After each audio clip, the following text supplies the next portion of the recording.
এ দেখো দেখো কোন আয়া, দেখো দেখো কোন আয়া। ইনকলাব জিন্দাবাদ, বিধায়ক নওশাদ সিদ্দিকী সাহেব জিন্দাবাদ। ভাইজান স্বাগতম, ভাইজান ওয়েলকাম। ইনকলাব জিন্দাবাদ, আইএসএফ জিন্দাবাদ। প্রিয় বিধায়ক নওশাদ সিদ্দিকী সাহেব জিন্দাবাদ। ভাইজান স্বাগতম, ভাইজান ওয়েলকাম। ইনকলাব জিন্দাবাদ। ভাঙড়বাসী বলছে তাই, ভাইজান তোমায় চাই। ইনকলাব জিন্দাবাদ, ভাইজান স্বাগতম।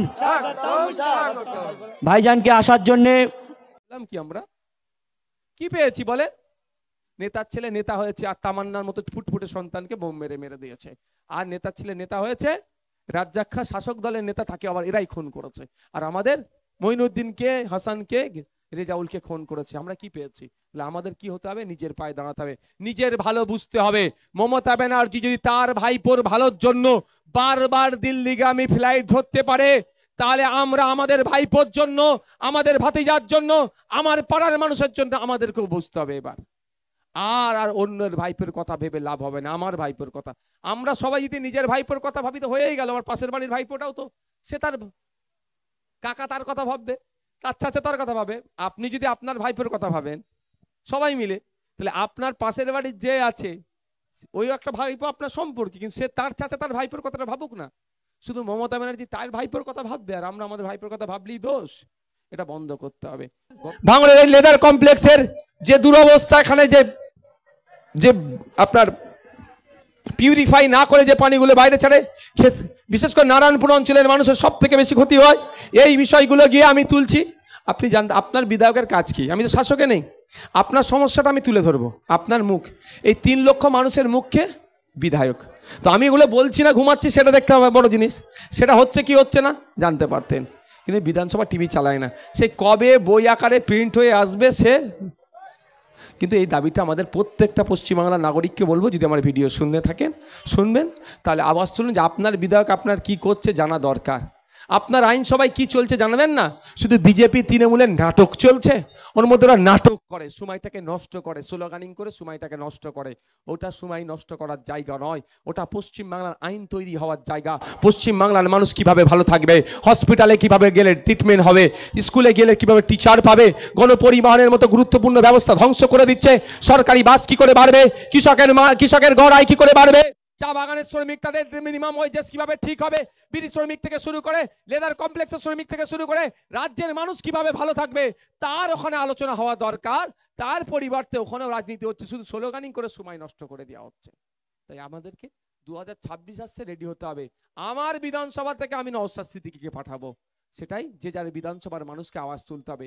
কে বিজেপি আটকানোর দায়িত্ব, তৃণমূলকে আনার দায়িত্ব আমার পূর্বপুরুষেরা সেই করে আসছে 1952 সাল থেকে। ফেলা গতকালকে এসএসসি রেজাল্ট বার হয়েছে, পুরো নাটক হয়েছে। যারা ফ্রেশার, যারা নতুন এক্সাম দিল, তারা 70 নম্বর মনে হয়, 60 না 70, 60-এ 60 পেয়েছে। 60-এ 60 পাওয়ার পরেও তারা এলিজেবল হলো না, মানে চাকরি বিক্রি হলো, কোর্টের মাধ্যমে রিজেক্ট করানো হলো, আবার তাদের মধ্যে থেকে ধরে মমতা ব্যানার্জি ঢুকিয়ে দেওয়ার লাইন হচ্ছে। তাহলে 500 টাকা দিয়ে ফর্ম ফিল আপ করানোর কি দরকার ছিল? আপনারা অবাক হবেন, টোটাল 70 নম্বরের পরীক্ষা আর কাট অফ রেখেছে 76। 70 নম্বরের পরীক্ষা, কাট অফ 76। আমরা এতদিন শুনেছি 70 নম্বরের পরীক্ষা হলে কাট অফ কি রাখে 65, 60, 65 যারা পাবে ইন্টারভিউতে ডাক পাবে, এই ধরনের। ওদের 70-এর টোটাল পরীক্ষা হয়েছে কত, কাট অফ 76, মানে চাকরি দেব না, আবার দুর্নীতি করব। তাই আপনার আমার বাড়ির ছেলে চাকরি পাচ্ছে না, সিস্টেম ঠিক করার জন্য আপনাকে আমাকে সরকার তৈরি করতে হবে।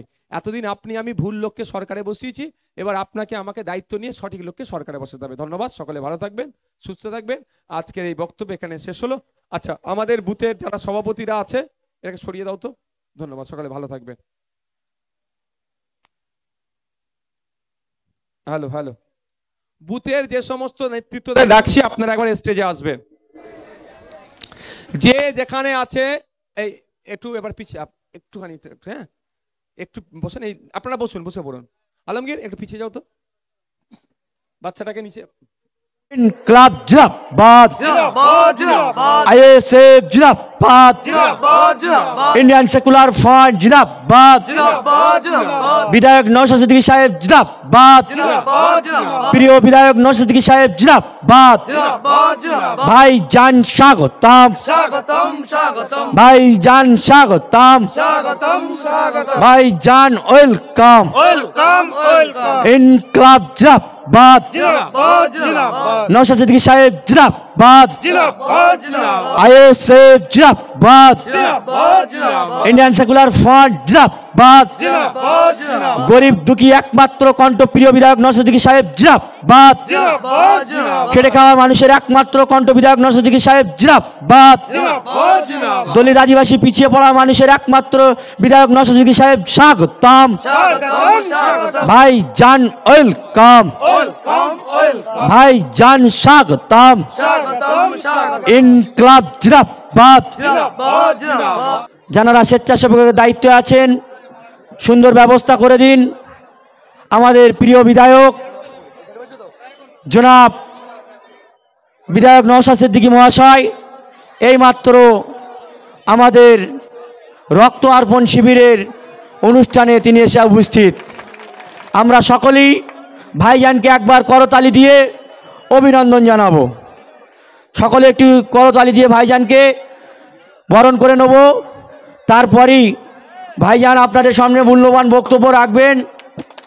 আপনারা জানেন বিধায়ক নওশাদ সিদ্দিকী মহাশয় তানার যে কর্মকাণ্ড দীর্ঘ আজ কয়েকদিন যাবৎ, বর্তমান সময় ভাঙড় যেভাবে ভাঙড়ের মানুষ সহ রাজ্যের মানুষ নিরুপায় হয়ে পড়েছিলেন, একমাত্র আমাদের বিধায়ক ভাঙড় বিধানসভা তো বটেই, এই রাজ্যের বিভিন্ন জেলায় বিভিন্ন বিধানসভায় তিনি যেভাবে মানুষের সাহস যোগাচ্ছেন, মানুষের পাশে দাঁড়াচ্ছেন, এটা আমরা বহুত আমাদের মূল্যবান ভোট দিয়ে আমরা একটা সঠিক বিধায়ক নির্বাচিত করতে পেরেছি। আমরা ভাঙড়বাসী হিসাবে আমাদের প্রিয় বিধায়ক নওশাদ সিদ্দিকীর দীর্ঘ আয়ু কামনা করি, তারা শারীরিক সুস্থতা কামনা করি। কারণ তিনি সকাল থেকে রাত পর্যন্ত বাংলা লাঞ্ছিত বঞ্চিত অসহায় মানুষের হয়ে তিনি যেমন আইনসভায় কথা বলছেন, তেমনি বিভিন্ন প্রোগ্রামের মাধ্যমে মানুষকে সজাগ করছেন। এটা আমাদের বড় গর্বের বিষয়। কারণ তিনি যেমন তেমন ঘর থেকে উঠে আসা নয়, তিনি একটা রাজকীয় পরিবার থেকে উঠে আসা সন্তান। তার জীবনযাত্রা হওয়ার কথা ছিল রাজকীয় ভেবে, তিনি বর্তমান সময় একেবারে আমরা যেটা বলি গ্রাম্য লেভেলে, একেবারে অত্যন্ত গ্রামের লেভেলে গিয়ে সে হতে পারে দলিত, হতে পারে আদিবাসী, হতে পারে হিন্দু, হতে পারে অন্য অন্য ধর্মের মানুষ, তাদের পাশে গিয়ে তিনি যেভাবে দাঁড়াচ্ছে এটা আমাদের বড় গর্বের বিষয়। যাই হোক, আমি আর দীর্ঘ আলোচনা করব না। আমার সংক্ষিপ্ত বক্তব্য এখানে ইতি করে আমার সংক্ষিপ্ত আলোচনা এখানেই শেষ করলাম। ইন্ডিয়ান সেকুলার ফ্রন্ট জিন্দাবাদ, আইএসএফ জিন্দাবাদ, বিধায়ক নওশাদ সিদ্দিকী সাহেব জিন্দাবাদ।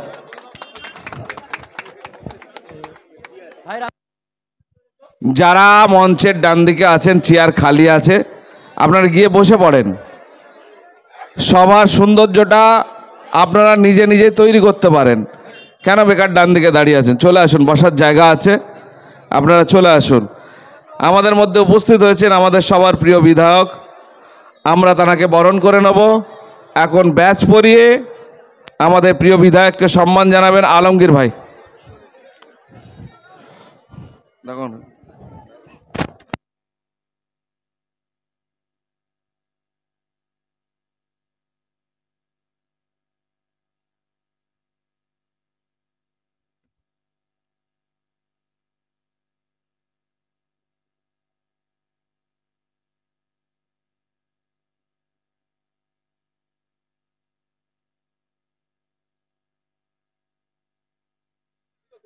এখন ভাইজানকে উত্তরীয় দিয়ে বরণ করে নিচ্ছেন আমাদের দক্ষিণ 24 পরগনা জেলা সভাপতি মাননীয় মালেক মোল্লা মহাশয়। আমি আমাদের নেতৃত্ব বাপি এবং হাবিবুল্লাহকে 1 মিনিটের জন্য একটু আসতে বলবো। বাপি এবং হাবিবুল্লাহ, বাপি, শেখ আলম, বাপি তাড়াতাড়ি চলে আসো। ভাইজানকে মোমেন্টো দিয়ে সম্মাননা জানাবেন। বাপি এবং হাবিবুল্লাহ তাড়াতাড়ি 1 সেকেন্ড।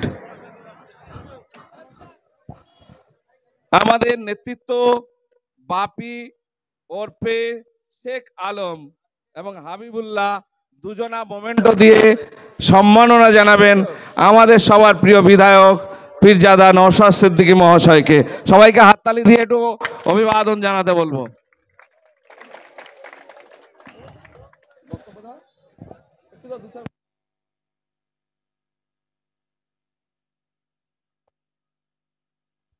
আমাদের মধ্যে উপস্থিত হয়েছেন এখানকার বিশিষ্ট ব্যক্তিত্ব,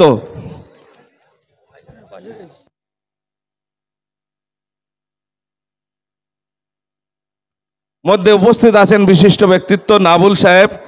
তারা